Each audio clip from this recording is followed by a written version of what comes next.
This weekend on the original Rochester Press Box. I'm Tariq Spence from the WDKX Wake-Up Club. I'll tell you why tanking just isn't worth it for the fans. I'm Dan Moriarty from Fox Sports 1280. We've all been talking about David Letterman this week. I'll tell you the best show on TV. And I'm Mike Catalana. If you have a high school athlete in your family and you're looking for that pot of gold, look somewhere else. Now Bill Pucko with Steph Curry's kid. Join us this weekend on the original Rochester Press Box.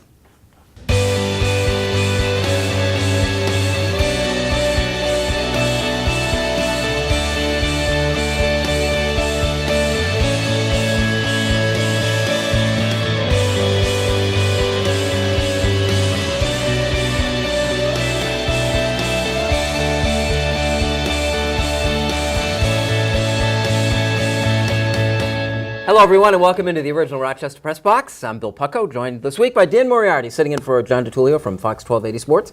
Thanks for having me.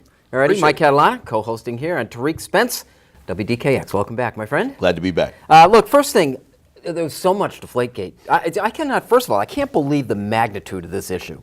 When John and I were discussing, like, in terms of measuring how important an issue is, like, how long does the talk show spend continually talking about one thing? Yeah. This is the most important issue based on that in his 9 years on the air over at WHDK. But what's left out there is that Tom Brady apparently is going to continue to try to slug it out in defense of his reputation. Mm-hmm. Has he got any chance of succeeding in preserving that reputation? No. I think the best he can do is have it knocked down to 2 games, which I think we all kind of think is going to happen. I think that the league, too, basically when it comes to the players, is saying just fight it. We fight everything. We fight the league all the time. Fight this, too. I think the biggest problem for Tom Brady is he was more of the Captain America type. It was almost as if, it was Tom would do it the right way. Tom is the ultimate guy. He looked totally uncomfortable lying. And you could tell he's a bad liar. And it just came out every time he spoke. I felt bad for him because I'm sitting there. You feel bad because the guy's a bad liar? He is. And because that's not his forte. He's almost an honest guy, Mike. I would have never guessed he would lie, but clearly he was avoiding answering these questions. I blame the Patriots. I think as a team, as an organization, they should have fallen on the sword. They should have taken the blame. They should have said, in a way, we didn't have control of our employees. They knew Tom's preferences for how he liked the footballs, took it a step farther. At the beginning, taken blame, taken ownership, much as have they been forced to do now, or seems to be that he's given up his thing, and try to absolve Brady out of it. Then they would have gotten a team penalty. Probably would have been less of a punishment because they would have taken ownership for it, and I think it would have been much less of a story. Then the league could have said, we have no direct evidence of Tom Brady. The Patriots as an organization are being punished, and it would have moved on. But no, that's not how they handle it. Tooth and nail fought it. Owner asked for an apology in that case right at the beginning, and now it's come back on them. And I do believe it's a quid pro quo. They won't say it, the league won't say it, but I believe them dropping all this, backing away, there is a wink, wink, nod, nod, hug it out session with Roger Goodell, and I think the suspension will get reduced. I'm agreeing with Tariq, it's not going to get eliminated, but I think it'll get reduced. If you're Tom Brady, is that enough? I mean, if you have to serve a suspension at all, you're still saying, you're guilty. Is that enough? Well, yes, it's part of the resume. Yes, it's part of the reputation. But as Mike said last week, if we're talking legacy, legacy to me, as Mike said, is part of who's writing it. Yeah. I mean, for me, looking at Tom Brady, it changes almost nothing. As Tariq said, he's been a terrible liar. I mean, the press conference initially was awful. You could tell he was uncomfortable. The Bob Costas interview was even worse because he had a week or so to prepare for that. But outside of that, outside of him being a bad liar, to me, was it gamesmanship a bit? Can you call it cheating? Yes, but he's still the best quarterback I've ever seen, and that much hasn't changed. So in terms of legacy, as Mike said, it's about who's writing it. Good topic for a show. Who's the best liar in sports? Who's really good at it? Because, there's some bad ones. Like A-Rod's a terrible liar, right? He's lying because his lips are moving every time he talks. But, who's a good liar? That's right. That's a good topic. Yeah. We'll move on to the NBA. The NBA lottery. What we think of it, winners and losers, when the original Rochester Press Box continues.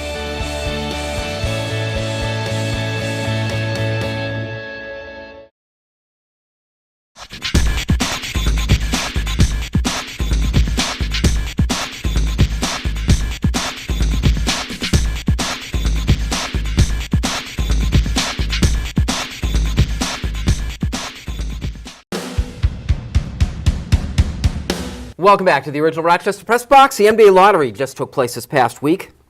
So we got winners in the Timberwolves, the Lakers, and the Sixers got the top 3 picks. What do you think about the process, Dan? Well, the NBA draft, at least in recent years, because of this one-and-done thing, a lot of these guys coming out aren't necessarily ready to play. This year, though, maybe they won't be ready to play. I do think the guys in the top 5 or 6, I don't know some of the European guys that people have been all excited about, but about the 4, 5, 6 best players in this draft, I do think have a chance to be really good players down the road. So I know you're a Knicks fan and disappointed by the fact that they're picking 4th. Now, they may still screw this up, but you can get a good player 4th. I know people want the 2 bigs because there aren't that many bigs nowadays. But, I mean, if you look around the NBA right now, what bigs are left that are dominating in the NBA and helping their teams go the distance in the postseason? We've seen Tim Duncan do it the last couple of years. But it's become kind of a guard-wing league. They could be under wraps in Philadelphia. You know, you're a resident Philadelphia. Yeah. We've been waiting for this thing to kind of pop. I mean, are they ready now with the 3rd pick to unveil whatever it is they're doing? Well, you know, it's funny. Their plan, I think they stayed consistent with it all along. And it's amazing the perception outside of the Philly area, thinking like it's this. First of all, they're the poster child of tanking, yet they haven't had the worst record in the league in either of these seasons. It's like being a bad liar. Well, it really is. Like everybody says this. They have their 2 bigs, but they're not, you know, they are running athletic, multi-dimensional players. They're not just sit in the post type guys, and now they're going to go get perimeter guys. But when we talked about this before, tanking or accumulating, it's all about accumulating assets. It's usually not about one guy. The Knicks have been terrible at it, right? So now they don't get that guy. They're still stuck with Carmelo and his contract. They don't have next year's number 1. I believe they traded that to Toronto. That's not the way to go about doing it. Whereas the Lakers, on the other hand, they're going to lose Kobe in a year. They have a couple of nice young players. They're getting another one. They haven't traded their draft picks. And they have shown the ability to get free agents, where the Knicks have not. Somebody was describing on the radio saying the Knicks get the guys nobody seems to want, and the Lakers get the guys everybody wants in free agency. So I think in terms of winners and losers, big day for the Lakers. Sixers about where they wanted. And Minnesota could be building something nice if anybody wants to go play there. Oh, the floor is yours. Can we restart this whole Knicks organization from the ground up? Can we get a redo? You have Isaiah now. That doesn't make me feel better. But here's why. The entire Knicks team that they trade away. Most of those players are still in the playoffs, and now you've got Carmelo Anthony off of a knee injury coming back with the 4th pick, possibly the kids from Duke, possibly a couple of guys that are left over. But do you really believe in Phil Jackson now? I had so much hope in him.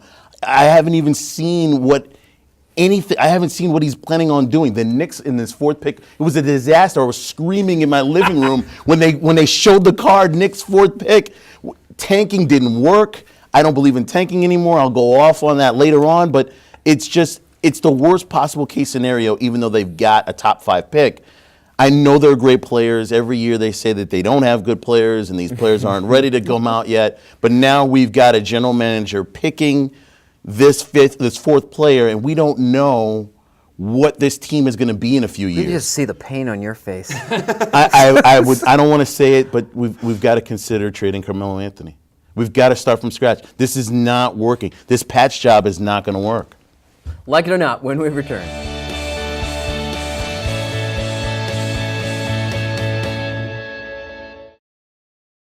And you don't need to be Native American to realize it is offensive. And it's not politically correct. It's the right thing to do. He was an idiot for throwing him that pitch. The guy's phenomenal. He had no reason to give him anything, especially a fastball to hit. It's simply that these 2 guys, Ronaldo and Tom Brady, are too good looking. I like it, just don't admit to it. Everybody wants to hate on the best in the world. You know, he's here to stay, and he wants to build something big time. The bottom line is, still nobody's going to like A-Rod. Welcome back to the original Rochester Press Box. Bill Pucko with you. Like it or not, Mike, the new point after touchdown rule in the NFL. I think they should have been all in on it, right? If you're going to do it right.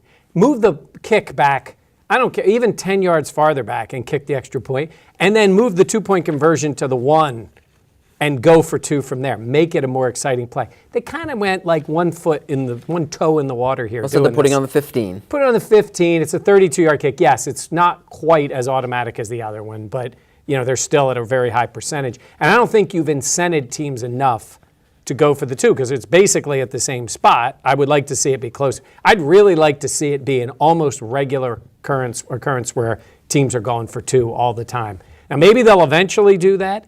And the other part is, if you pick off a pass, you want to, I guess that would take the incentive. You pick off the pass. I'm glad they're giving them points. Move it to the 1, and then say if you take it all the way back, it's 6 points instead of 2 points. So there's a little more risk to it, too. I'd like, if you're going to make it exciting, or dump the whole thing and make it a 7-point thing and move to the next play. But kind of 1 foot in. So I'd say no, I don't like it. Now I understand Chip Kelly's move. He's going to use Tim Tebow. They're never going to kick the ball. He's going to run it in from the 2-yard line. Tebow's not even going to be on the team. He's not even going to make the roster. I think he will be for 2-point conversions. Always comes back to Tim Tebow. That's right. I think the Eagles are going to be one of the teams that you see do it. We saw Chip do it even when the rule was what it used to be. Yep. And he used to do it in college as well. Yep. Yeah, but he was up by 30 most of the time. That's when he true. was going for 2. Yeah. And the Patriots were one of the ones proposing the rules. So I think that we're going to see the Patriots at times do it too. But the reason I think you're going to see more teams going for 2 than they did a year ago is because, it'll be 95% right. from the 32-yard field goal. So there will be a couple occasional misses where you have to go for 2 just to get yourself back into the regular scoring. Now, you see, the Seahawks proposal was you get the ball to go for 2 at the 2-yard line, but you're forced to throw a bad slant pass. I knew it was coming. Danny, like it or not, Stephon Curry's kid Riley at the podium NBA postgame. I just don't care. I don't really have a strong opinion on this because I don't care. I saw Brian Windhorst came out, and he was at least he wasn't afraid to be the punching bag. I think he knew that most people would slaughter him for what he said because he said, hey, the kid's got no business being up there. We're trying to do our jobs, and I don't think the NBA should allow it. I guess I don't mind either way. If the kid's up there, the kid's up there. If it's not, it's not. There's been a couple of cute moments with the kids this postseason. I really don't mind it, but I'm also not an NBA reporter after a game trying to ask questions. Well, you think this might be a generational thing, huh? I think maybe a younger guy, a younger reporter, maybe it wouldn't bother him as much. They won the game. This kid is adorable, so it's hard to look at. You lose the game. You play poorly. There's tough questions to be asked. It's tough to ask that question when he's holding his adorable little 1-year-old baby in his arms. I really think bring the kid out, say, this is my child, let him smile for a little while, and hand him to the mother or grandmother, and then move on from there and go from that point. So, no, I got to agree with the guys. I don't like it. I don't think there's a place there for the kids. It's a harsh term, but we used it when we were thinking about using this topic, is these kids are like a human shield up there at a press conference. Well, when he wins, what are you going to say, Steph? Tell me about the 6 3-pointer you made in the game. Yeah. So there's nothing really negative, but what if it is? What if there are hard questions? What if it is, And there should be. If Cleveland loses a game and LeBron brings one of his kids up there, he gets criticized for it, that he's using them as a shield, because he gets criticized for everything. Yeah, I think that the funniest thing about this is that everybody was quoting what Chris Paul said at the end of the game, quoting Ricky Bobby after losing Game 7. And in that situation, he wouldn't bring his kid. In a winning situation, here's the thing, what is Steph Curry going to say that's going to really make you think twice about how they won the game? I think it's a one-time thing. I think the management will come to him and say, it was great, it was fun, it's okay. I think the media got a little cranky about it, but I have to agree with Danny. It's not that big of a deal if it was a one-time thing. Now, if he does it every single post game and it gets out of hand, then it's a big deal. But places this is they one belong, thing. Places they don't, though. I still think about Dusty Baker's kid. I was getting run down in the World Series true game indeed. because he was was he a 4-year-old bat boy? Yeah. And he almost got himself killed out there. And nobody's going to feel sorry for media personnel, but you go to a Syracuse news conference and you're talking, and Jim Boeheim's up there, and his wife and daughters are behind you in the press conference.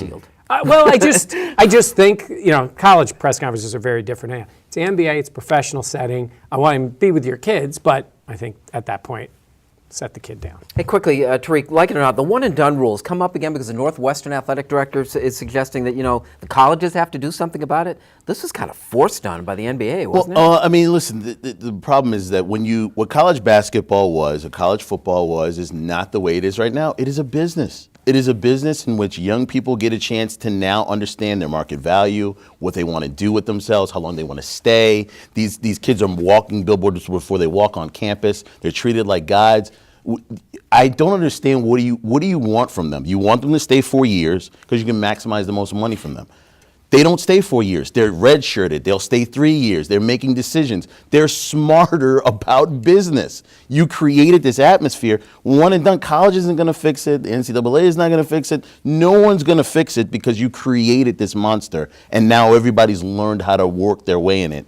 I don't know. There's nothing that can be done unless you tell kids they have to stay if they go to college. Right. Simple fix. You can leave the colleges and go right to the NBA. If you go to college, it's a minimum of 2. I would like to see 3, but I'd say it's a minimum of 2 years. So it's your choice. Do you want to do that? Do you want to do like Moutier did and go to China and go play and avoid it altogether? Yeah. But I think you should let a kid leave high school